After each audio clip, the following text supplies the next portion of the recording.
Good evening, sweetheart. It's Maggie. Come sit with me. Let's make this night a gentler one.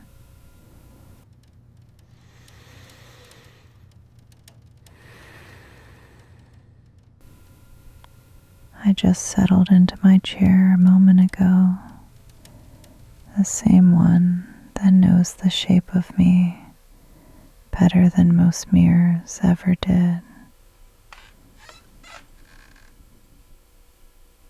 There we are.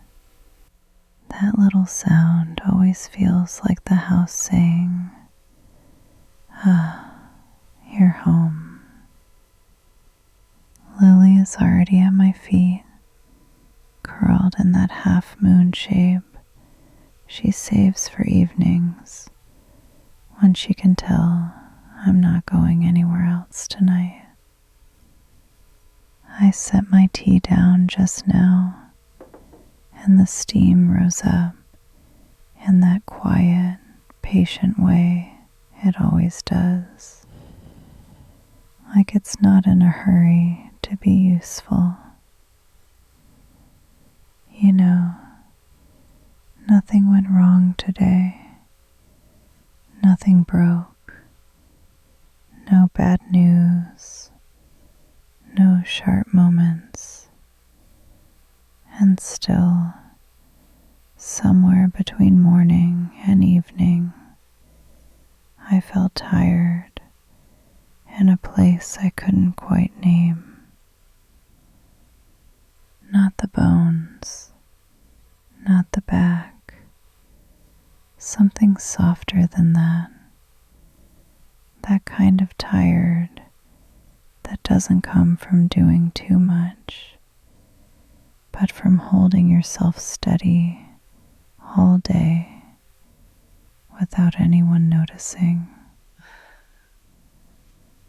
I didn't realize how heavy the day had been until one small sentence brushed past me this afternoon and stayed.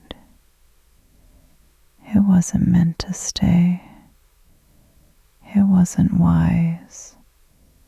It wasn't poetic. It was just kind. Funny thing about certain thoughts, some of them don't fix the day at all. They just carry you through it. I've been thinking about that all evening. At this age, you stop collecting big moments. You start noticing the small ones that don't ask for attention. The way the light sits lower in the room.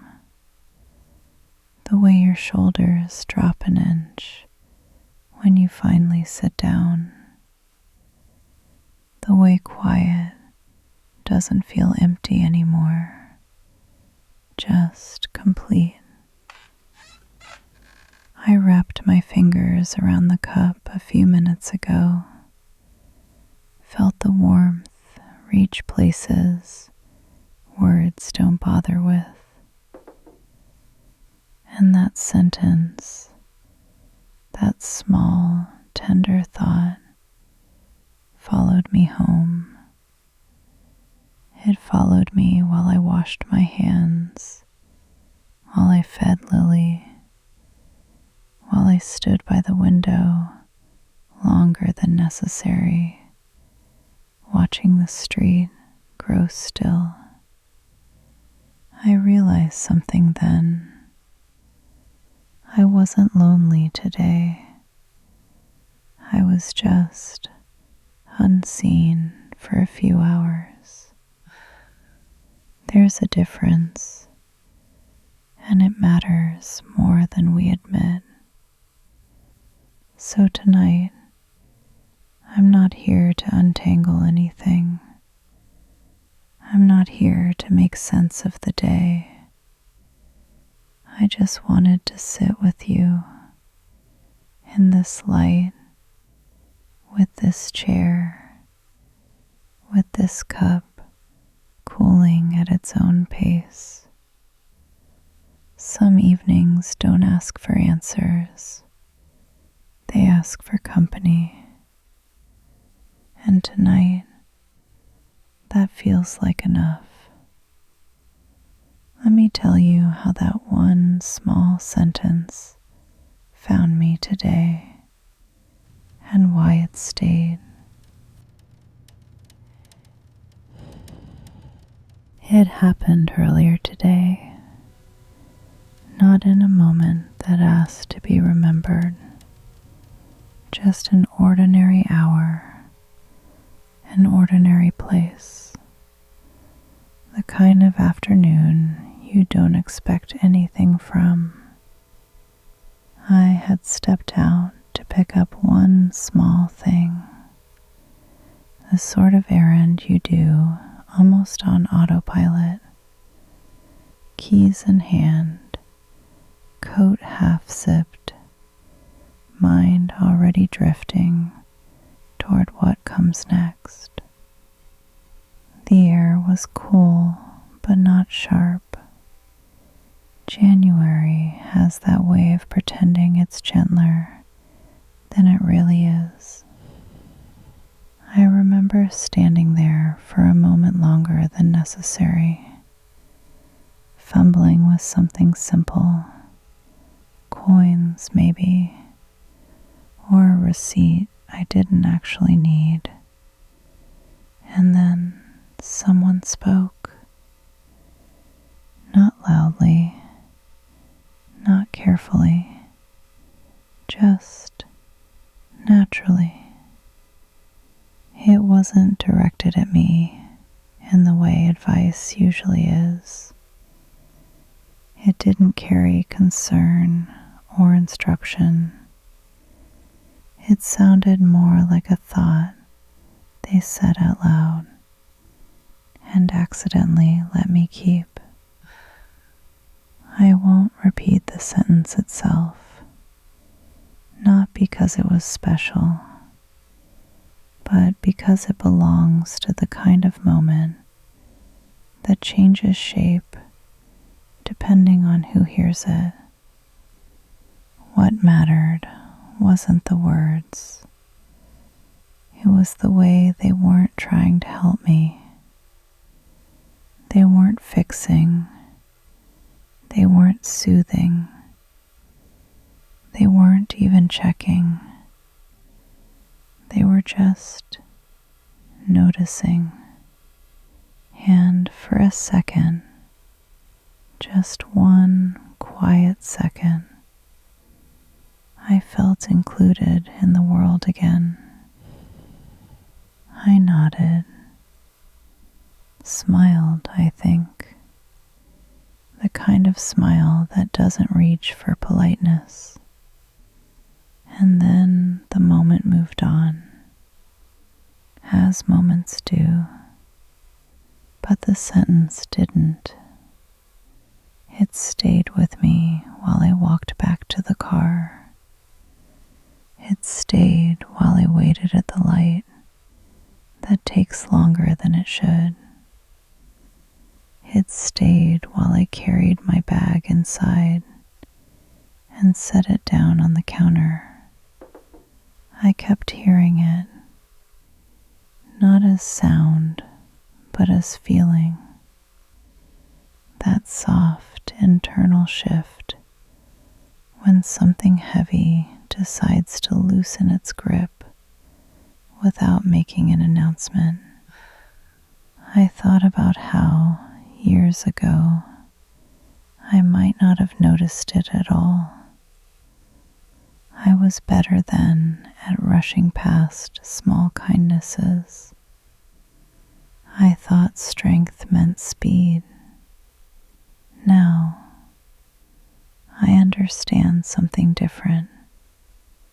Some thoughts don't fix the day. They just carry you through it. I realized later, while washing my hands, that my shoulders had dropped, not because I told them to, they just trusted the moment. That's how I know it mattered. Not because it changed my plans, not because it changed my mind, but because my body believed it. Even Lily seemed calmer when I came back in, as if she could smell the difference on me. Animals always notice when we're less braced. By the time afternoon faded, that sentence had folded itself neatly into the day. It didn't demand space. It didn't ask to be remembered perfectly. It simply stayed, quietly doing its work. And that's when I understood something else. I hadn't been lonely. I had just been unseen for a little while. There's a tenderness in being seen without ceremony. No spotlight, no urgency, just a moment that says, I noticed you were here. I think that's why the thought followed me home. Not because it was extraordinary, but because it was enough. And now, sitting here with you, with this cup cooling beside me, and the room growing quieter by the minute, I can still feel it. Not the sentence itself, but the way it carried me. Let me tell you what it changed in me this evening, without changing anything at all.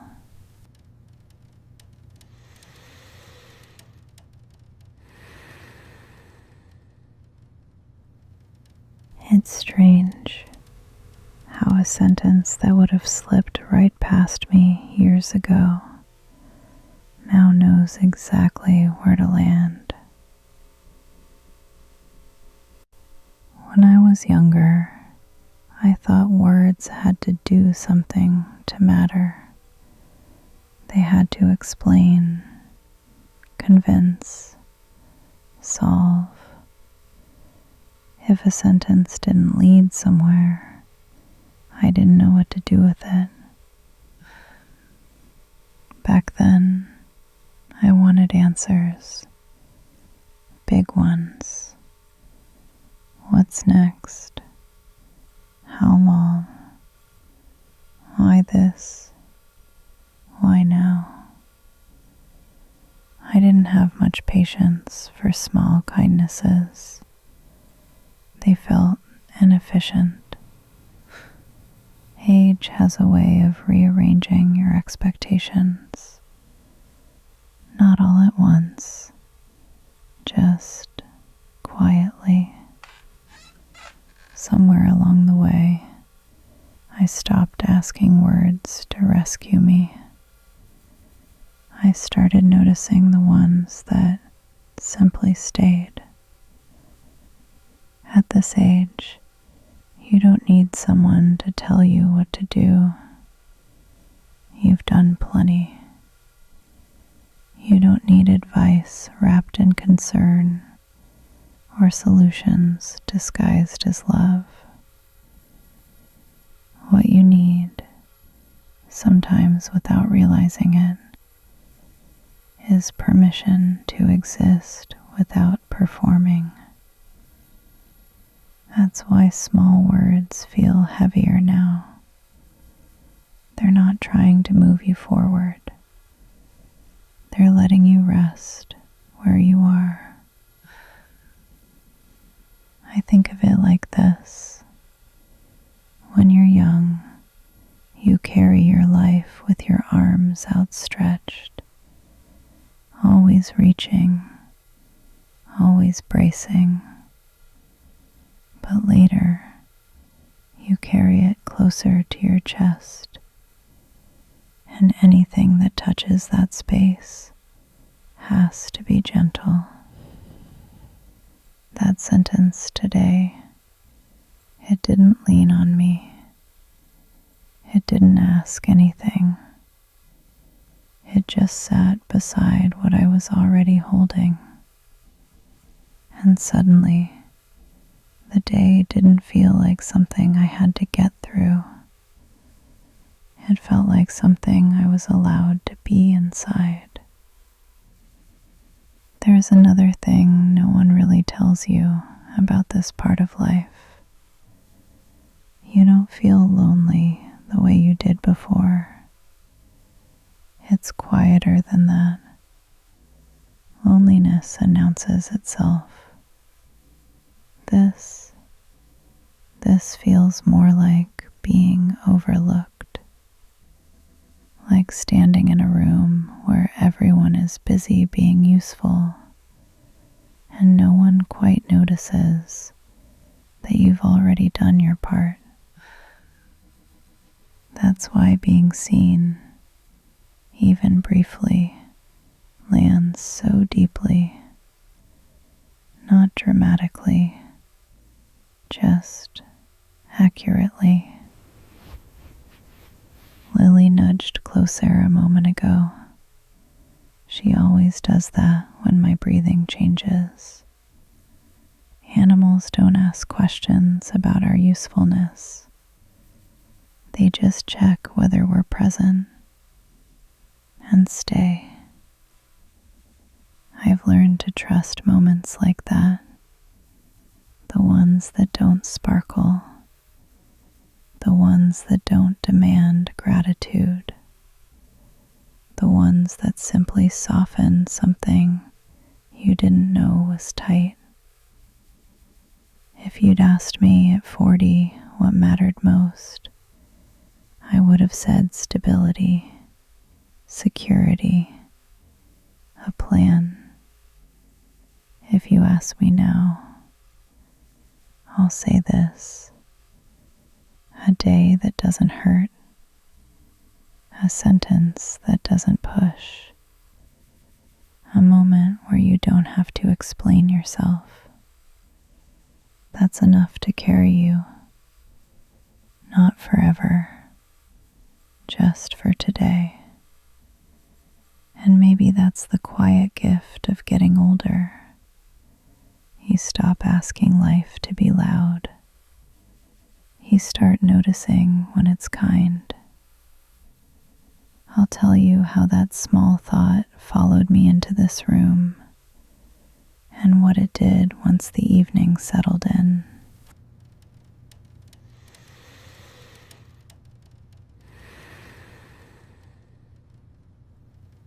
By the time evening found me again, the house was already waiting. Not in any obvious way, just quiet in the corners it knows I like best. I sat back down right here, same chair, same lamp, as if nothing had happened today. And yet, everything felt slightly different. I poured myself another cup of tea earlier, not because I needed it, but because the evening felt incomplete without the ritual. There's comfort in doing something familiar after a day that asked a little more than you expected. I noticed the thought again then, that small sentence from earlier. It didn't arrive loudly, it just surfaced, like a pebble you suddenly feel in your pocket, long after you've forgotten how it got there. I didn't repeat it to myself. I didn't test it.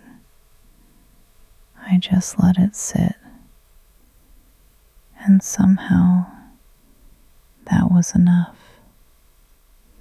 Lily shifted at my feet when I leaned forward, her body warm, her trust immediate. She doesn't need explanations for my moods. She just checks whether I'm here. I wrapped my hands around the cup and felt the heat move slowly into my palms, not rushing, not demanding, just arriving. That's when I realized something else. The thought didn't want my attention. It wanted my permission. Permission to be present without being examined. So I gave it that. I let the day be what it had been. Not good, not bad, just lived. At this hour, the light always changes its mind. It stops trying to brighten the room and starts trying to soften it. Shadows grow longer, but kinder.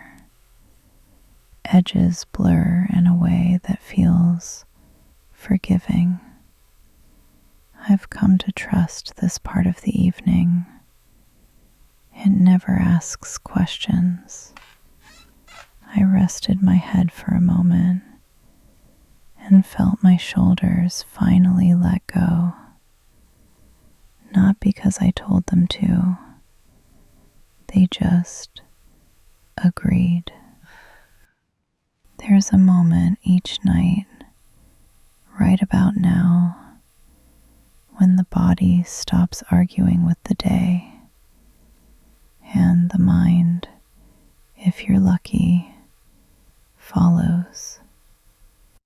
I think that's why the sentence stayed with me, not because it wanted to be remembered, but because it fits so neatly into this quiet. Some thoughts are meant for action. Others are meant for evenings like this, where they don't need to go anywhere. They just keep you company until the room feels full enough. I took one last sip then, not finishing the cup, just acknowledging it. That felt right. There's something kind about not needing to complete things. At this age, you learn that unfinished doesn't always mean undone. Sometimes it just means resting. The day has stopped tapping on me now. It's loosened its grip. And the thought, that tender little thing, has found its place among the evening sounds. The soft hum of the lamp, the quiet weight of the chair, the steady presence at my feet. I didn't bring the thought with me into the night. It followed. And now it seems content to stay.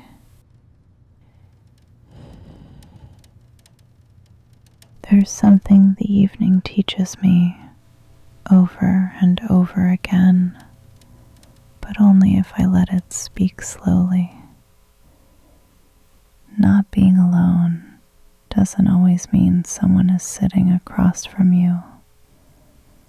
Sometimes it means nothing in the room is asking you to be different than you already are. I used to think companionship was a shape. 2 chairs, 2 voices, a calendar filled in. Now it feels more like a condition, a softness in the air, a sense that I don't need to explain myself to the walls, to the light, to the quiet. I shifted just now, felt the chair answer me back, not loudly, just enough. There's a comfort in objects that know you well. They don't interrupt. They don't improve you. They simply adjust. Lily moved closer again earlier, pressing her back against my ankle, like she was double-checking I was still here. I placed my hand on her for a moment, didn't pet, just rested. That kind of touch doesn't say much. It doesn't have to. I realized then the day hadn't left me lonely at all. It had simply reminded me how much noise I no longer need. When you're younger, being alone feels like something is missing.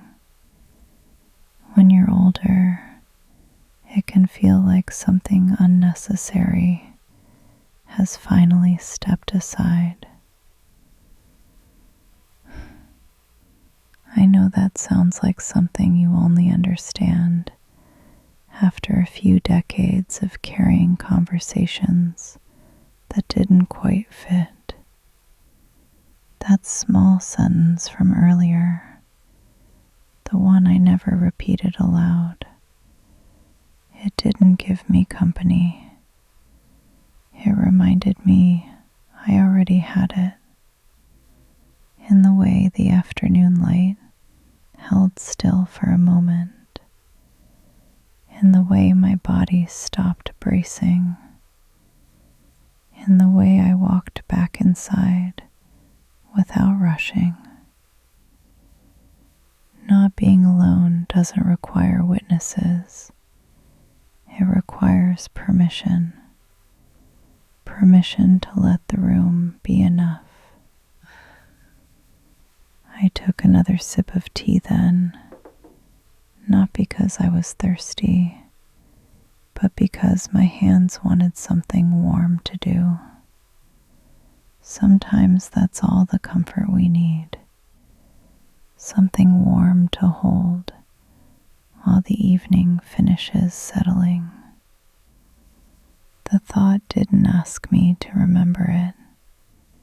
It asked me to notice what was already here. And suddenly, the quiet felt populated, not crowded, just shared.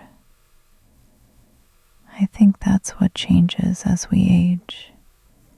We stop confusing noise with presence. We learn to recognize companionship in subtler forms.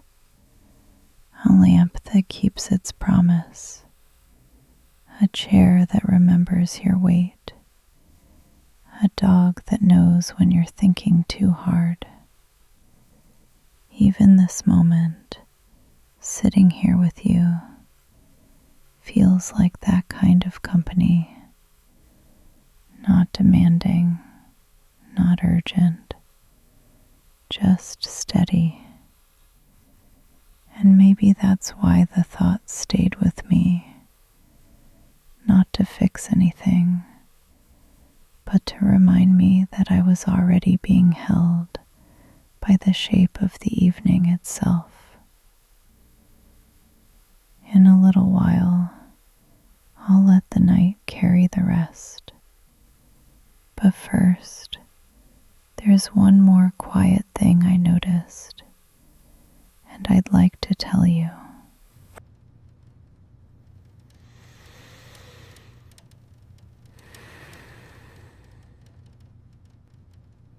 There was one last thing I noticed tonight. Right before the evening decided it had said enough. It happened when I stood up for just a moment to rinse my cup. Nothing dramatic, just the quiet sound of porcelain meeting water, and then the cup resting back where it belongs. That's when it came to me. The day didn't need to be remembered. It needed to be set down. We spend so much of our lives carrying things long after they've stopped asking for our attention. Conversations, worries, moments that don't know how to leave politely. But tonight, this day felt ready. I sat down again, and for the first time since morning, nothing followed me. No loose thoughts, no unfinished edges, just the room holding still. Lily shifted once more at my feet, then went completely still. That's her sign. It means the night has officially arrived. The lamp beside me has softened too. Not dimmer, just calmer. Its light doesn't reach as far anymore, and that feels right. Everything important is already close. I thought again about that small sentence from earlier. Not the words, just the way it carried me without asking where I was going. Some thoughts are like that. They don't walk ahead of you. They walk beside you until you no longer need them to. And then, without ceremony, they step away. That feels like trust. I've learned to recognize it. At this age, you don't need the night to promise anything. You just need it to arrive without asking you to explain yourself. Tonight did that. I pulled the blanket a little higher over my knees and felt the fabric settle. Familiar, patient, the kind of warmth that doesn't try to impress. I realized then the day had finished its work, not because everything was resolved, but because nothing was pressing anymore. There's a kindness in that, a quiet one, the kind you only notice when you stop reaching for more. So I'm letting this night take over now, not all at once, just gently, the way sleep prefers. If you're listening from somewhere else, another room, another life, another kind of quiet, I hope you found something small tonight that carried you too. Not advice, not answers, just company. You don't have to hold the day anymore. You can place it down, right here. I'll stay with the light a little longer until the room finishes breathing. But for you, rest well tonight, sweetheart. Good night. From me, Maggie.